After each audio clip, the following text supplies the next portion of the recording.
I could walk. But what if I ran? I could learn the rules, dedicate myself to efficiently following them. But what if I learned the rules to break them? What if I created a new game entirely? I could take who I was, polish it up, change my approach. But what if I completely recreated myself? What if I pushed yesterday out to sea like a paper boat in a storm and watched it sail away? Life is a game of levels. And believe me, no one understands the importance of showing up more than I. Fulfilling that promise to yourself that you'll be there for you. Standing tall and ready, willing to take the world on. But isn't it logical, once showing up has been instilled into one's DNA, once stepping forward has become second nature, to look around and ask, how can I show up in an even more powerful way? How can I take this walk to a sprint? Turn the few into many? How can I transform the I participated into I dominated? Because it's subtle, right? Moving from one level to another. There's no indicator. When does the right thing suddenly become not enough? When are we ready for more? It's a tough one. But for the few who really, truly, with all their heart want it, it's a question that must be asked. Perhaps it's when the hard thing becomes, well, routine. When you find yesterday's ceiling under your feet. Perhaps it's when the excitement has subsided. So look around and ask, is it time? Is it time to find a new level to elevate yourself to? Is it time to open the cage and let yourself further into the world? Because few find the courage to go, but even fewer find the courage to repeatedly ask more of themselves when life is heavy, when the road is untraveled. So, yes, you could walk, but what if you ran? What if you gave every ounce of yourself to the journey so that when it ends, as all journeys do, you can say you held nothing back? You conceded zero. Life is a game of levels, and should you decide the ascent is where the magic lives, you'll find yourself with a view that only the few will ever get the luxury of laying their eyes upon. You'll find that every time you were tired or depleted or unsure and you stepped forward anyway, you were creating the life of your dreams.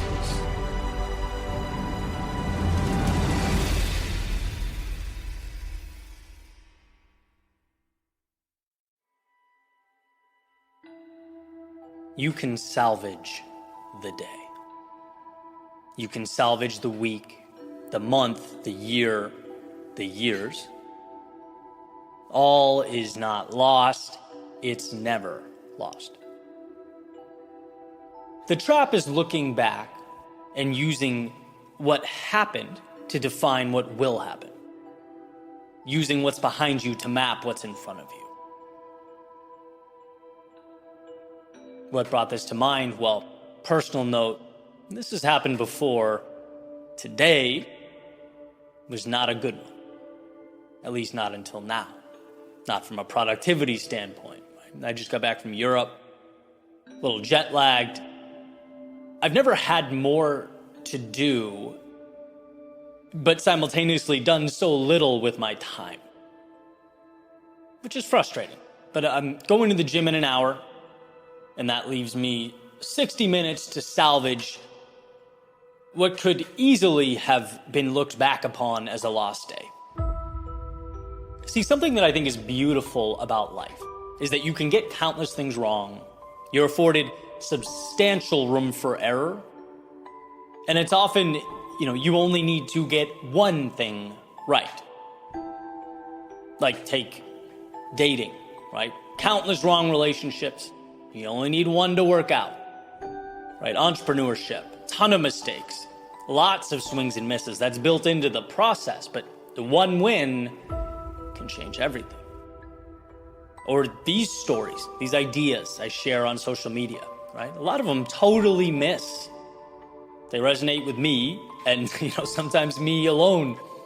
But if one resonates with others, one gains traction, there's a lot of impact to be had there. And so I wanted to share this because it's a slightly different angle to what I've talked about before. Of course, this has elements of, you don't feel like it, well, do it anyway, right? David Goggins would have an aneurysm hearing that I even contemplated not writing today. But here's the thing. It's very easy to group a period of time together and call it a loss.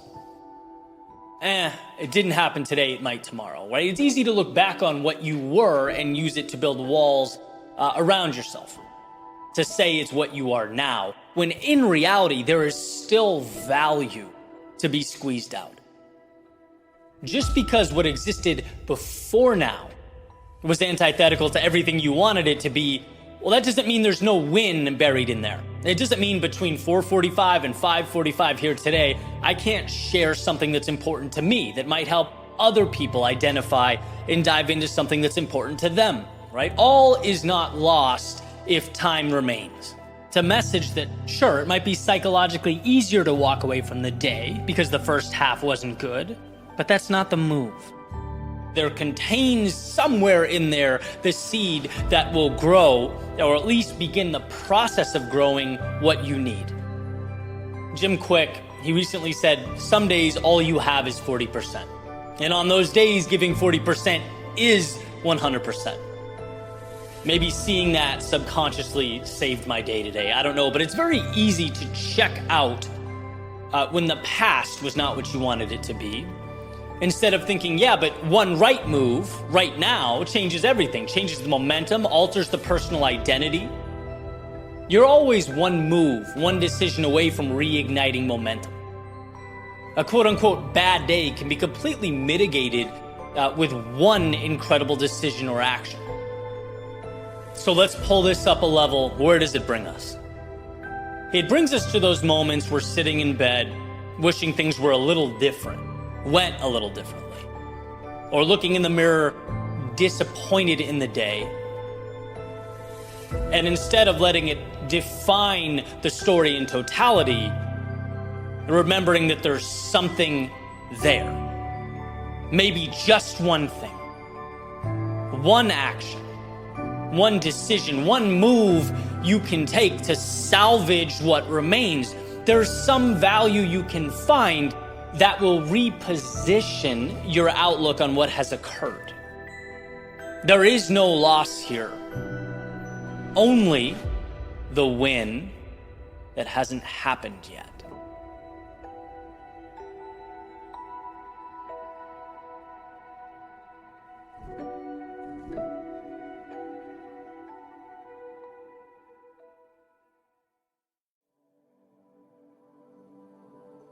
One of the more powerful realizations I've had, both in business and life overall, is that what we do to win today and what we do to position ourselves to win tomorrow, they're often very different things.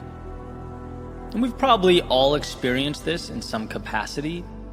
We get sucked into the cycle of doing, becoming so task-oriented that we don't make time to step back and ask, which direction do I want this ship to go? Because sure, we have to keep it afloat, and we have to keep it afloat now. But also, we have to navigate. The ship's role isn't solely to float, right? It's a transportation mechanism, a vehicle. Where are we going? And so the question becomes, how do we balance the two?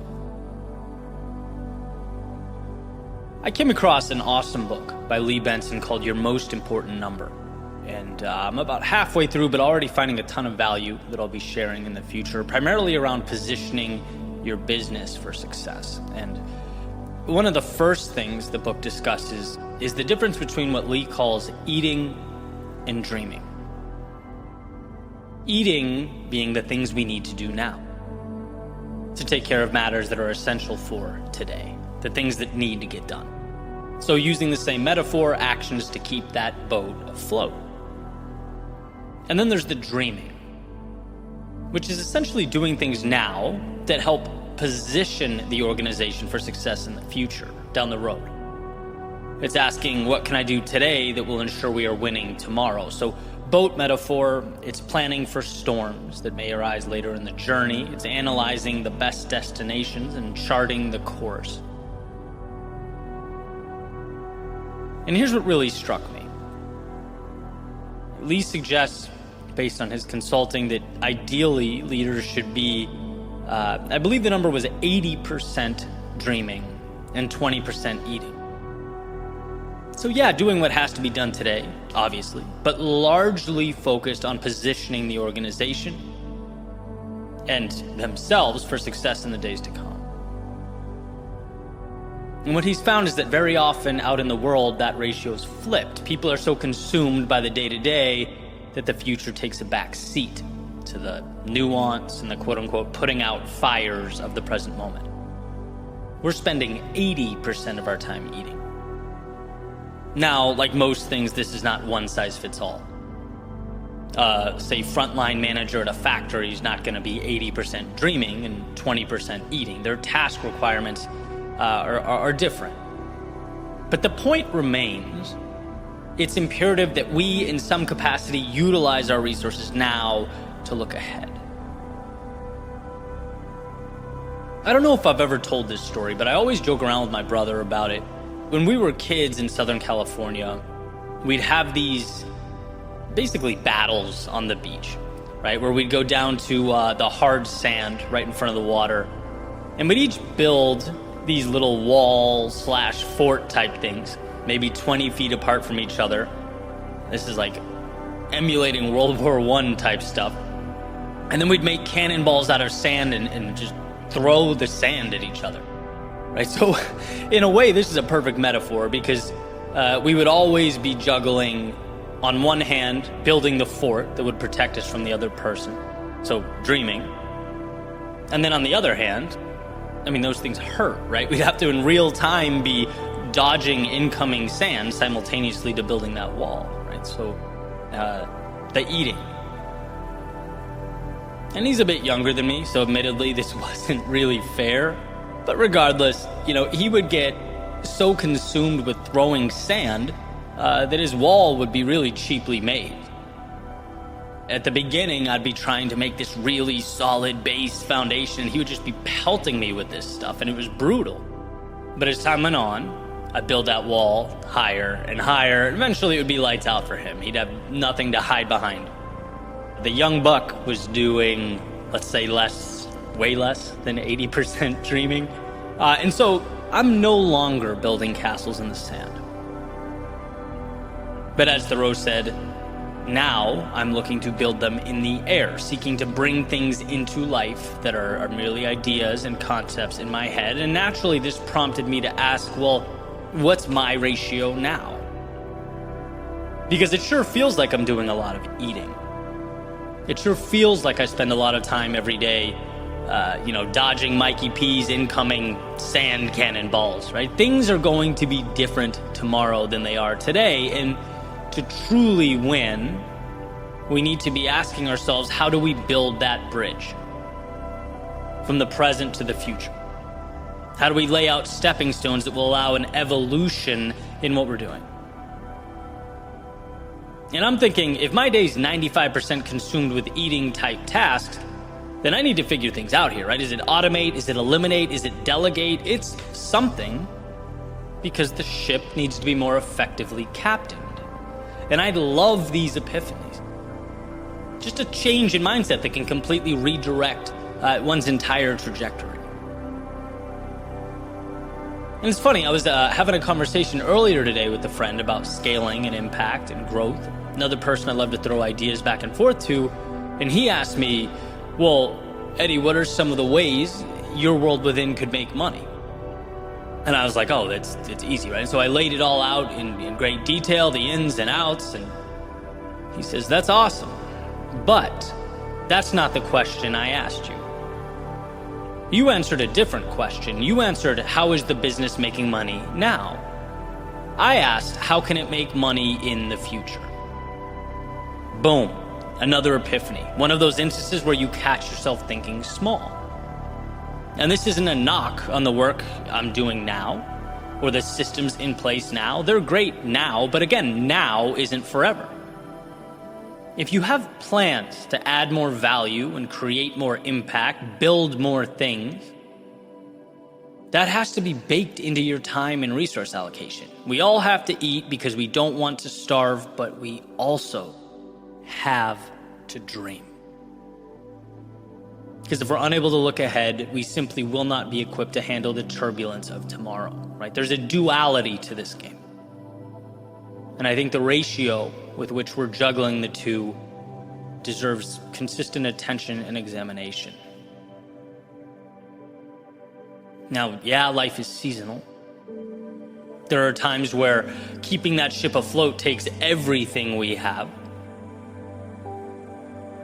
But it's understanding that that is a season and not the way things are. Dreaming allows us to start moving in the right direction, even if it's one small step at a time. Building today piece by piece, something we can stand on tomorrow, a staircase to the version 2.0 and 3.0 and 4.0. The future depends on what we do today, and so we must create space for that seed to grow. We must chart the course and captain the ship to the next horizon.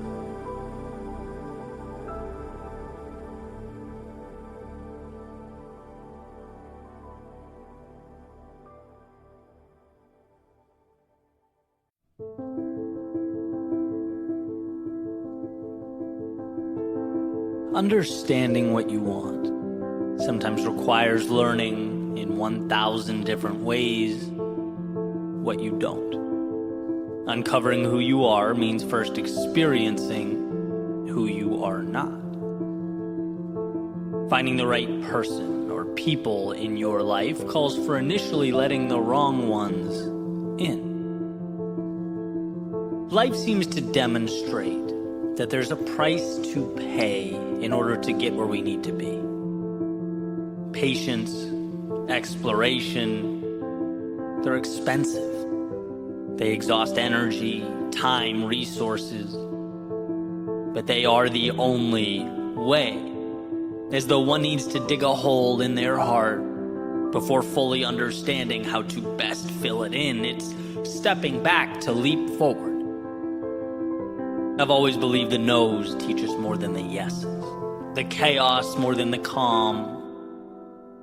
We are tasked with taking our hurt and from it better understanding ourselves, holding our losses and with them finding answers we once overlooked, embracing our fears and alongside them becoming courageous.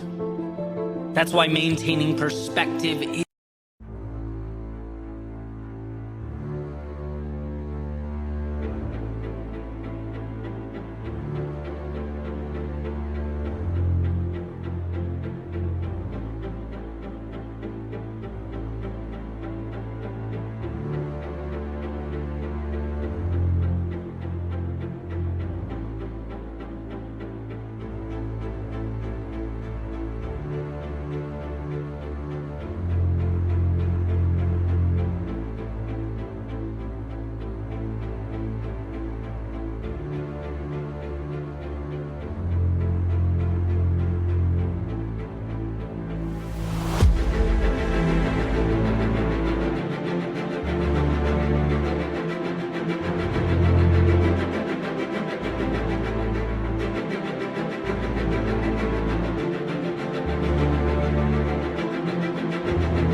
When we find that we've been slighted by life, we have to recognize that, yeah, maybe we didn't get the answer we wanted in the short term, but still picked up something beautiful, something necessary. We still learned what didn't work and saw where not to go. Because every step taken in one direction is a simultaneous decision to not go another. To embrace one option is to neglect its inverse. Every loss is a data point. Every time we fall, our worldview is shaped. And that's not just helpful, it's imperative. It's a brushstroke just as valuable as the ones derived from our successes, all culminating into one all-encompassing masterpiece.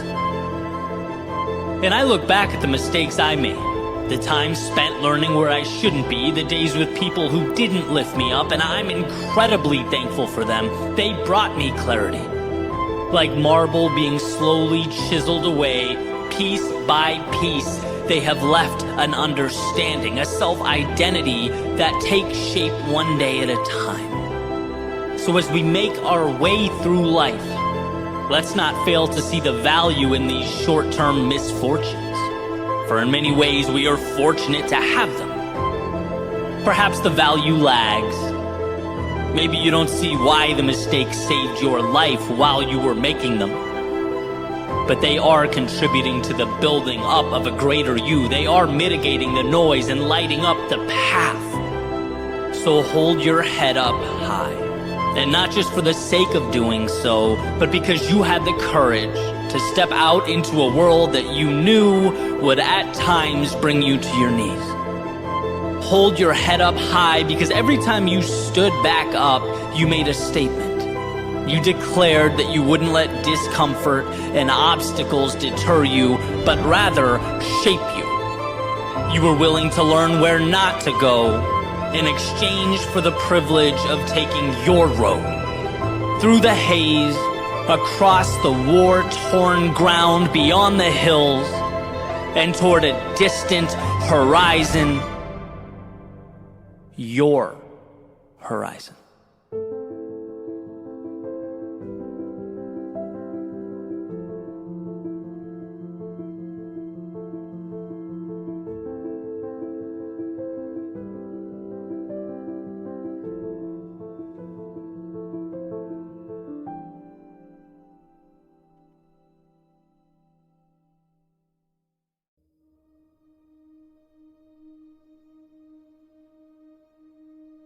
The road to this moment wasn't an easy one.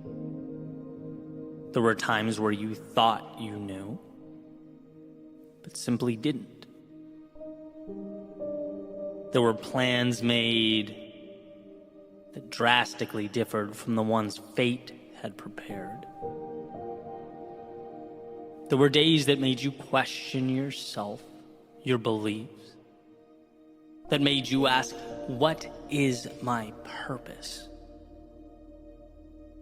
Look, to live is to have felt these things, asked these questions, to have seen firsthand the discrepancy between what we draw up and how life unfolds. And I think about this discrepancy often. The swings and misses, they hurt.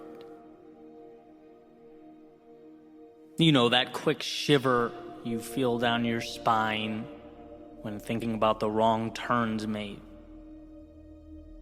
The tugging at your heartstrings when reflecting back on things said, or perhaps worse, left unsaid.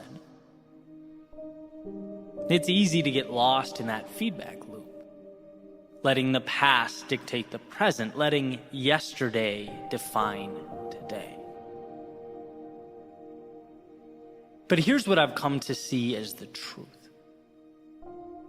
To experience the things that make life beautiful, we have to be vulnerable in a way we otherwise wouldn't. Open ourselves up to an unknown that, we could have skipped altogether if we really wanted to. All that pain, all that hurt the past provided could very easily be the reason you shut down, the reason you play small.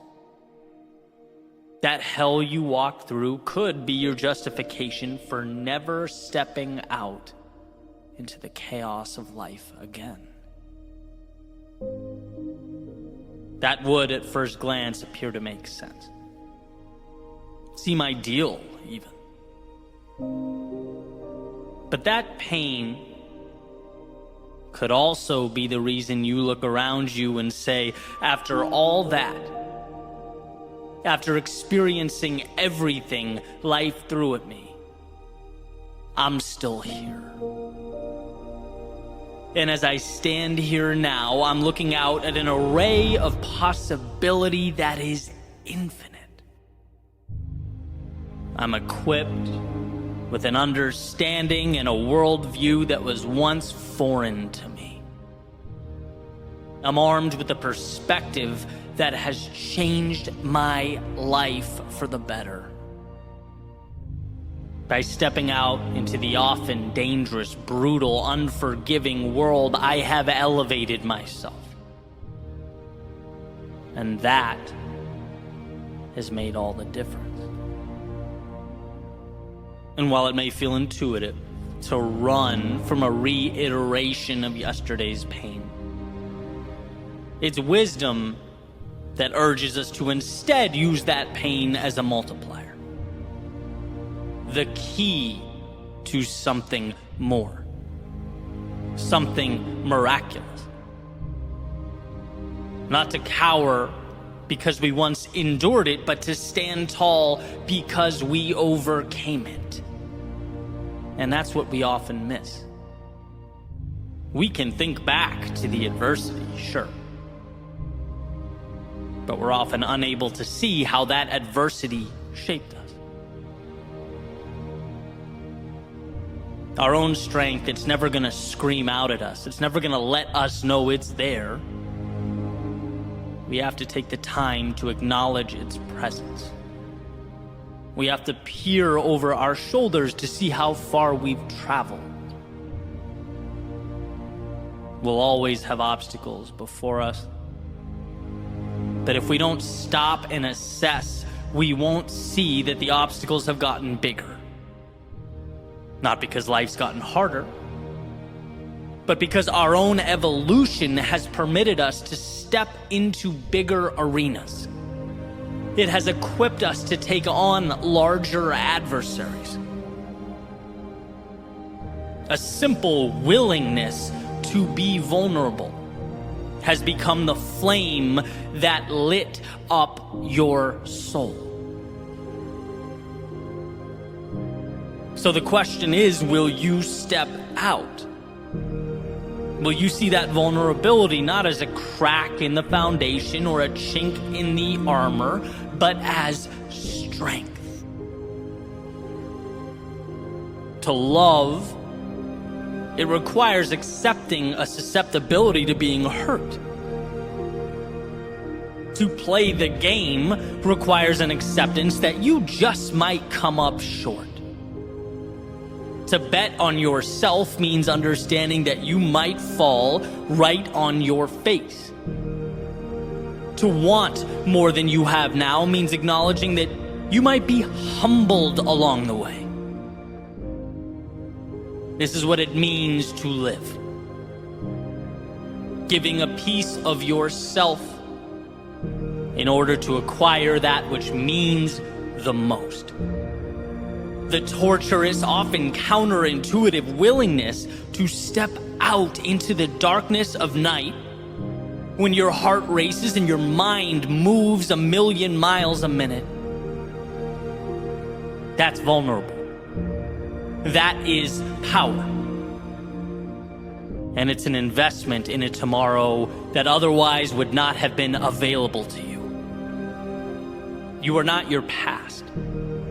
You are the wisdom derived from its lessons, the courage removed from its trials, and the hurt that was perhaps at one point the only thing you felt. It's not your reason to shrink into yourself. It's your reason to step back out. To say to the universe, I have the strength to again dance with the unknown. To risk the short-term discomforts that life often hands out like candy in exchange for the chance, years from now, to look at your reflection and say, I got back up. I did the hard thing. I followed my heart. I wandered into that darkness to obtain the wondrous reality that is, for a time, concealed. I did that. So love again. Grow again. Try again. Build again. Believe again. See again. Feel again. Step out into the world again. This is who you are.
Underneath the fear and insecurity, underneath all those reasons to not go, there lives the beginning of the miracle that is life.